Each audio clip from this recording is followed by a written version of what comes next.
नेपालको पहिलो आधुनिक यातायात सुरुङ मार्ग नागढुङ्गा सिस्नेखोला सुरुङ मार्गको औपचारिक उद्घाटन कहिले सम्पन्न भएको हो? विक्रम सम्वत 2083 साउन 11 गते। मुख्य सुरुङको लम्बाइ 2.688 किलोमिटर, आपतकालीन सुरुङको लम्बाइ 2557 मिटर। कुल लागत करिब रु 25 अर्ब, निर्माणमा 17 अर्ब, मूल्य अभिवृद्धि हुँदा 2 अर्ब, जग्गा मुआवजा 6 अर्ब, जोड्ने स्थान काठमाडौँ नागढुङ्गा सिस्नेखोला, आर्थिक सहयोग जापान अन्तर्राष्ट्रिय सहयोग जाइकाको 19 अर्ब, निर्माण गर्ने कम्पनी हाजमा एन्डो कर्पोरेसन। नेपालको पहिलो ऐतिहासिक सुरुङ मार्ग चुरियामाई सुरुङ मार्ग हो, जसको निर्माण 1974 मा भएको थियो। विश्व प्रसिद्ध रोग रिपोर्टका अनुसार 50 ग्रेटेस्ट लग्जरी होटल्स अन अर्थ 2026 को सूचीमा विश्वकै पहिलो स्थानमा पर्न सफल नेपालको होटल कुन हो? चिन्तामणि मुस्ताङ।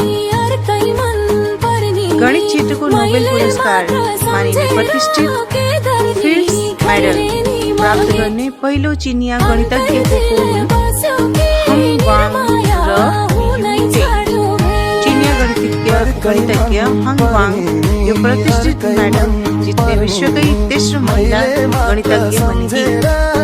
संयुक्त राष्ट्र संघ युएनको 81 महासभाको अध्यक्षमा निर्वाचित भएका छन् खलिलुर रहमान, बङ्गलादेशका परराष्ट्र मन्त्री। सन् 2026 जुन 2 मा भएको निर्वाचनमा जम्मा 190 मतमध्ये 99 मत प्राप्त गर्दै रहमान विजयी भएका। उनका प्रतिस्पर्धी साइप्रसका एन्ड्रियास काकोरिसले 91 मत प्राप्त गरेका थिए। कार्यकाल सन् 2026 सेप्टेम्बर 8 बाट सुरु हुनेछ। अमेरिका र रुसको संयुक्त अन्तरिक्ष टोली 241 दिन लामो अन्तरिक्ष अभियान पूरा गरी कहिले पृथ्वीमा अवतरण भएका हुन्? सन् 2026 जुलाई 26 मा सोयुज MS-28 अन्तरिक्ष यान मार्फत। लेबर पार्टीका पूर्व नेता केयर स्टारमरको बहिगमनपछि बेलायतको नयाँ प्रधानमन्त्रीका रूपमा कसलाई नियुक्त गरियो? एन्डी बर्नह्याम सन् 2026 जुलाई 20 मा नियुक्त। अन्तर्राष्ट्रिय क्रिकेटमा सबैभन्दा कम उमेरमा अर्धशतक प्रहार गर्ने खेलाडीको कीर्तिमान कायम गर्न सफल क्रिकेटर वैभव सूर्यवंशी भारतका। 2026 जुलाईमा जिम्बाब्वे विरुद्धको T20 अन्तर्राष्ट्रिय खेलमा 15 वर्ष 118 दिनको उमेरमा। यसअघि यो रेकर्ड नेपालका कुशल मल्लको नाममा थियो। प्रश्न 8 अन्तर्राष्ट्रिय प्रतिष्ठित युरोमनी अवार्ड्स फर एक्सलेन्स 2026 अन्तर्गत 3 विधामा सम्मानित हुन सफल नेपाली बैंक कुन हो? Nabil bank limited. बैंकले Nepal best bank, Nepal best bank for ESG र Nepal best bank for SME उपाधि प्राप्त गरेको। प्रश्न 9 हजारौं माइलको यात्रा एक पाइलाबाट सुरु हुन्छ भन्ने विचारक लाउ। प्रश्न 10 सौर्यमण्डल अन्तर्गत बुध ग्रहमा रहेको एउटा क्रेटर खाडललाई कुन नेपाली स्रष्टाको सम्मानमा सापकोटा क्रेटर नामकरण गरिएको छ? कवि महानन्द सापकोटा। बुध ग्रहको उत्तरी ध्रुव नजिक अवस्थित छ। सन् 2015 मा IAU द्वारा आधिकारिक नामकरण। प्रश्न 11 नेपाल भारत पारवहन सम्झौता अन्तर्गत तेस्रो मुलुकबाट आयात गरिएको कच्चा पदार्थ बोकेर भारतको कोलकाता बन्दरगाहबाट पहिलो पटक cargo rail Biratnagar custom yard कहिले आइपुगेको हो? विक्रम सम्वत 2083 साउन 4 मा। साउन 1 मा कोलकाताबाट छुटेको। पछिल्लो नीतिगत समन्वय पछि कोलकाताबाट विराटनगरसम्म नियमित रूपमा माल सामान ढुवानी गर्ने व्यवस्था कार्यान्वयनमा आएको। प्रश्न 17 स्पेनमा करिब 150 वर्षपछि शासन गर्ने रानी बन्ने तयारीमा रहेकी उत्तराधिकारी को हुन्? राजकुमारी लियोनोर सन् 2026 मा। बङ्गलादेशका राष्ट्रपति मोहम्मद शाहाबुद्दिनले स्वास्थ्यका कारण देखाउँदै आफ्नो कार्यकालसँग 2 वर्ष अगावै पदबाट राजीनामा कहिले दिएका हुन्?